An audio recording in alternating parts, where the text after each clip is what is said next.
Good morning everybody, and welcome to a webcast from Innova Systems on sustainable design with SolidWorks.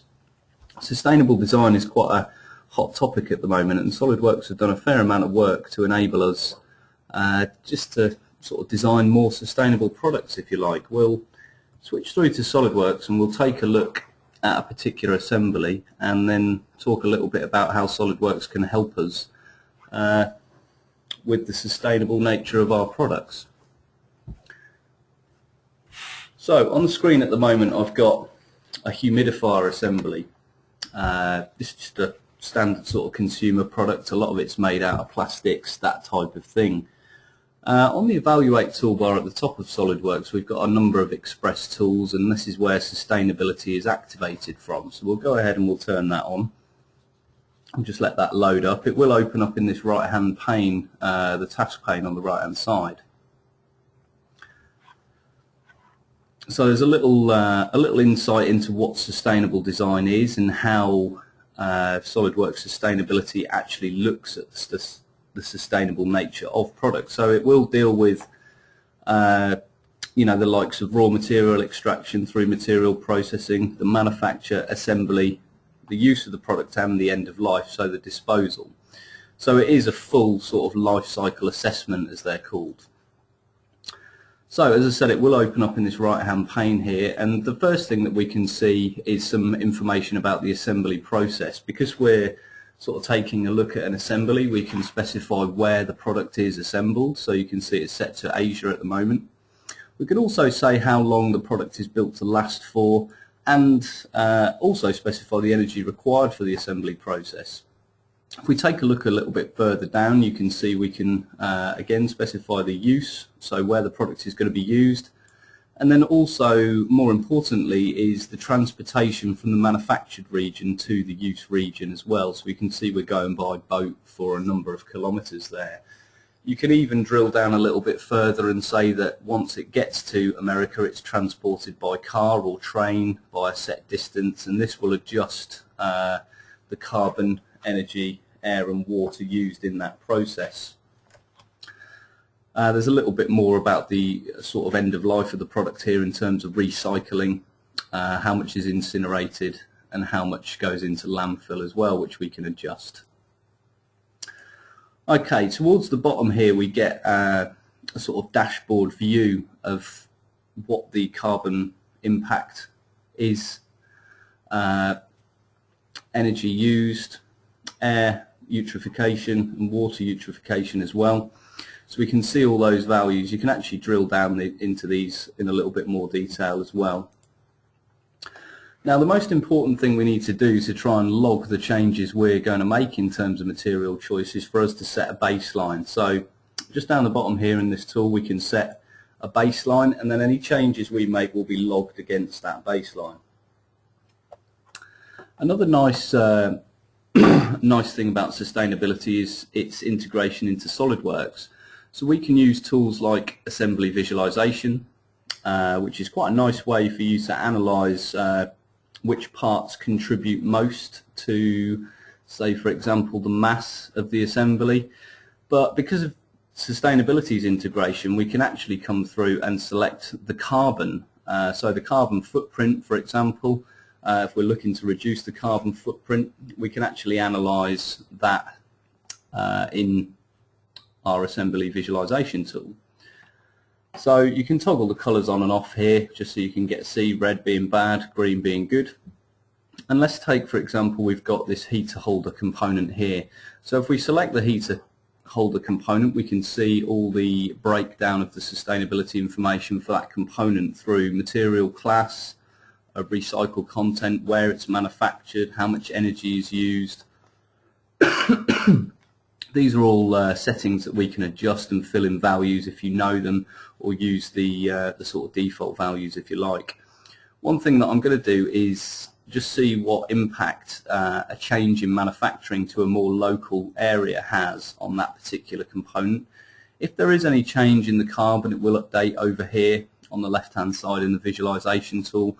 But if we click out, we'll go back to the overall sort of view for the assembly as a whole, and we can see that by moving the manufacture of that single component to a more local region, we can adjust we can adjust the values for carbon, energy, air and water. So we're making a slight decrease in the sustainability of this product.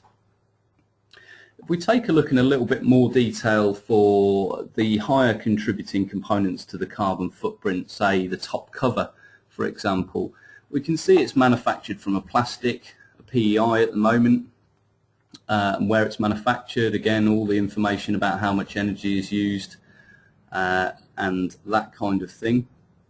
What we want to do, or what I want to highlight here, is the Find Similar button. This is a really useful tool, especially if you're not familiar with the type of plastics available, where we can launch this tool and we can search SolidWorks database of materials to find similar materials for certain values that are more environmentally friendly.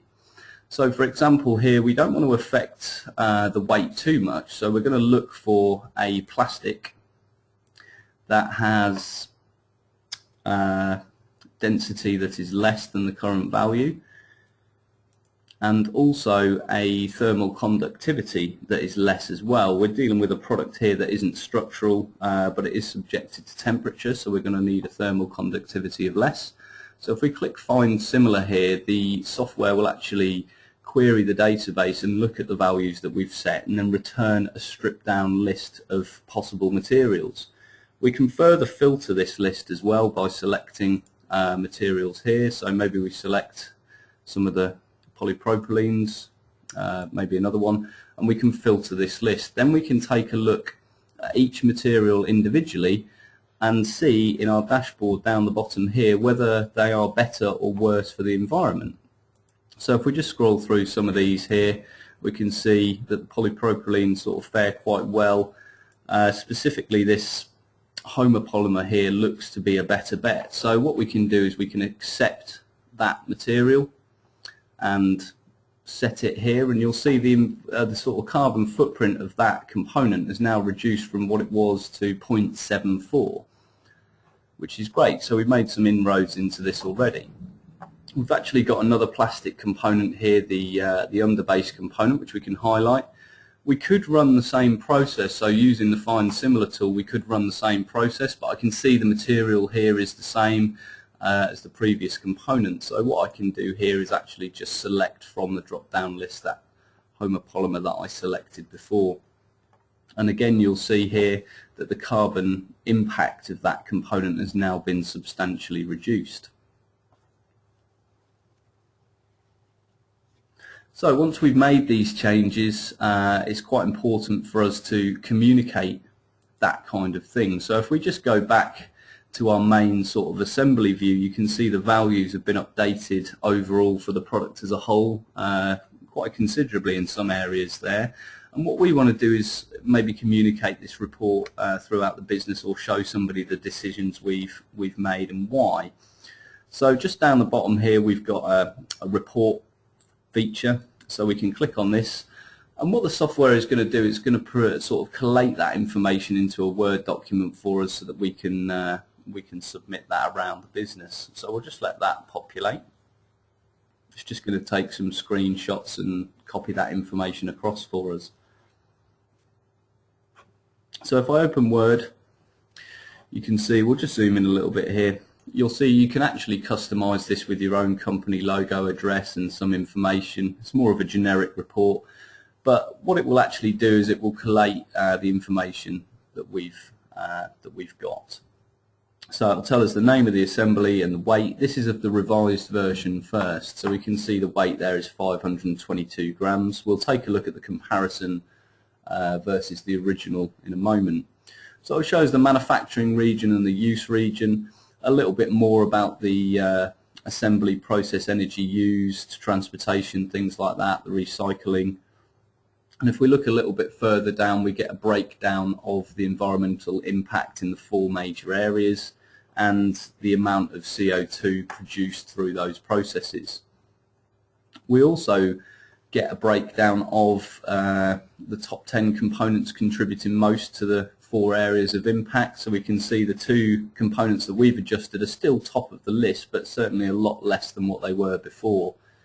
You'll also get a screenshot of the visualization. Red is bad for the environment, green is good. So you can see the smaller components like the switch don't contribute a huge amount to the carbon footprint.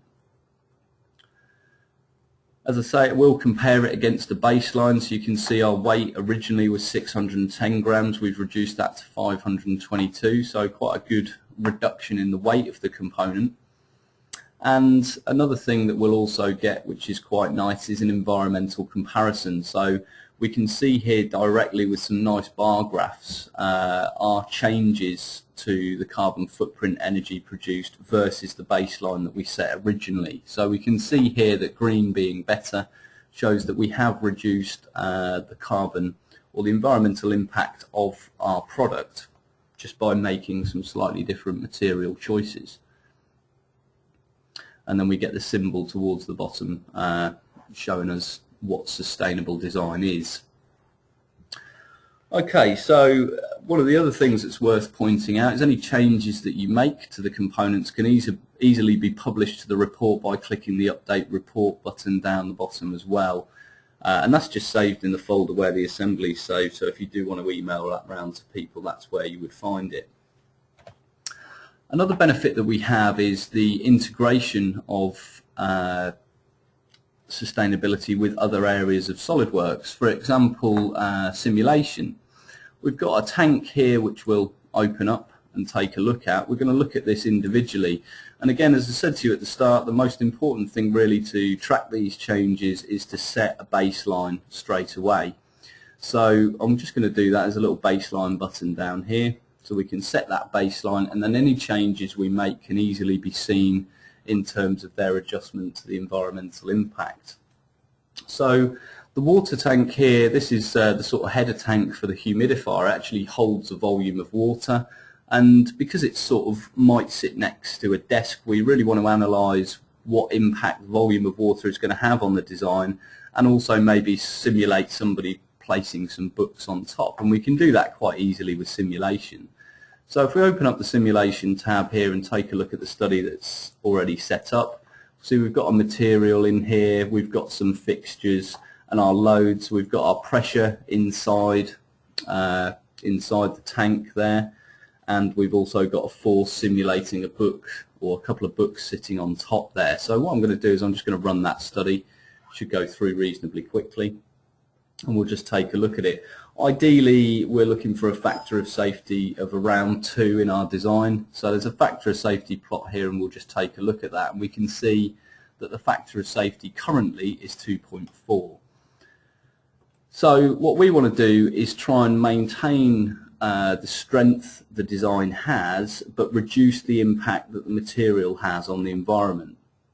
So if we come over to the simulation tool and again use the find similar tool here, what we're looking to do is try and find something with a similar density and a higher tensile strength.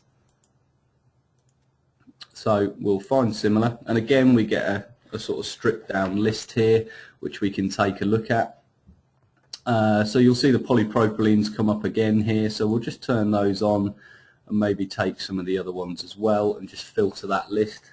And you know, the value that we're interested in is the tensile strength, so you'll see that's reported over here.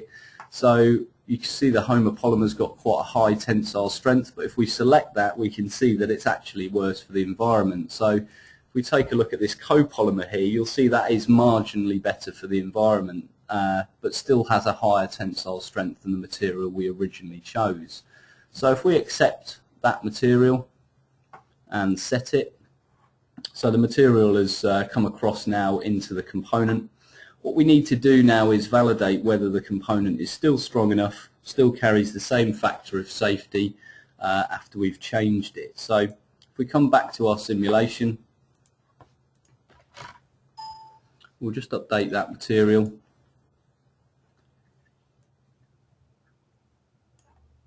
And just apply that.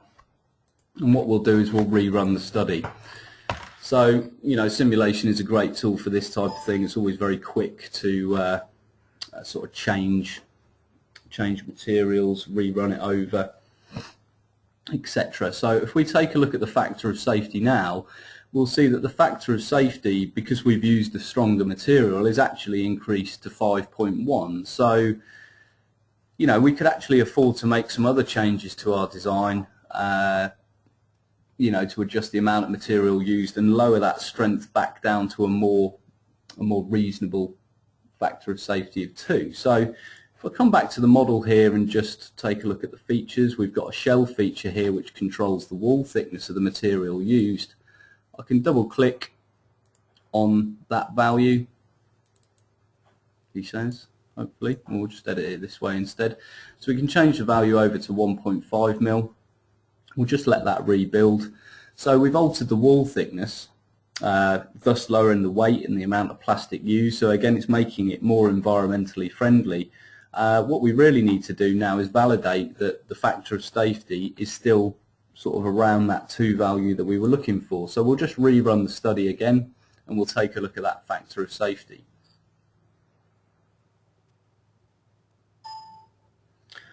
Okay, so let's just open that plot up and we can see that the factor of safety here, a minimum factor of safety, is 2.1, so it's still within range. So, you know, the nice thing here is not only have we altered the material that's used and made that more environmentally friendly, but we've also adjusted the thickness of the component based on a stronger material, which again will reduce the environmental impact because we're using less of that material. So we can then click and update our dashboard and you'll see again quite considerably, based on those changes that we've made, we've managed to reduce the carbon footprint. Now, some of you may be wondering where the information comes from to populate the dashboard in the bottom right hand corner. SolidWorks have partnered with a company called PE International, who are well recognized as the leaders in sort of sustainable design research. They actually undertake studies over or on materials over the period of their life and gather data and sort of produce that data into a software called Gabi. The Gabi software is actually quite expensive. I'm not sure how much it is, but it's quite an expensive tool. But because SolidWorks have partnered with PE International, what we can do is piggyback off their database of the environmental impacts of the materials. So these material values are updated quite regularly. You can always check whether your sustainable database is up to date. So if we just go into the material database here, you can actually go into the sustainability database and check for updates. So I actually did this a couple of days ago, so it shouldn't need updating. But periodically, if you are using this tool, it's a good idea to update the database. Now, what we've been looking at is the full version of sustainability, which is an add-in to SolidWorks. There is also an express version as well that will allow you to run sustainable or sustainability studies on single parts only. It won't calculate the impact globally. So, for example, on the assembly we were looking at, if we just go back to that, the dashboard view that we get down the bottom here is actually a collation of all the components and all the materials used. If you're using Sustainability Express, you can really only get those dashboard results for single parts, but still quite an effective tool that's available for use by everybody with SolidWorks.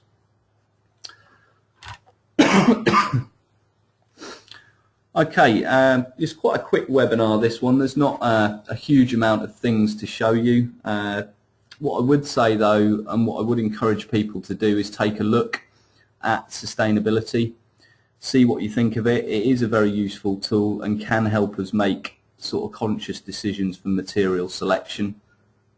If we just take a look back at the PowerPoint here, we've got some future webinars coming up, which so the next one on the 22nd of March is weldments for furniture design. So if you are doing furniture design, we will take a look at how some of the tools in software can help us.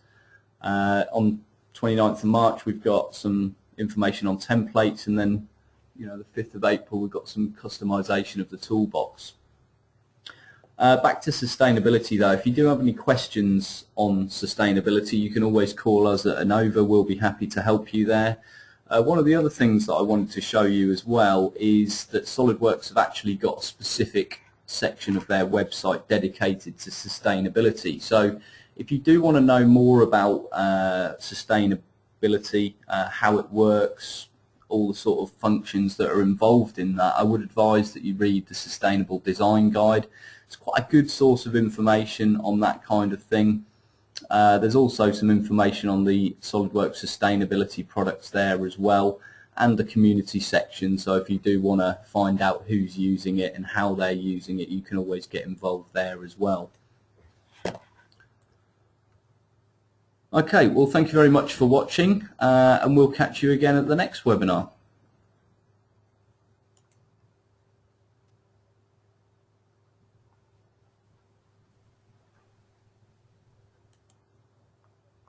Okay, so we've got some questions actually just before I go. Somebody's asked how much does it cost.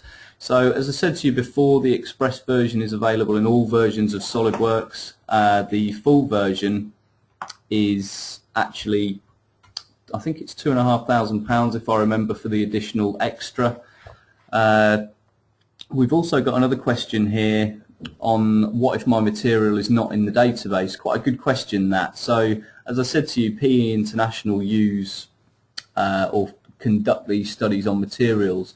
What we can actually do is contact PE International if the material that you use isn't included in the study, and then ask them to quote us on how much that study would cost.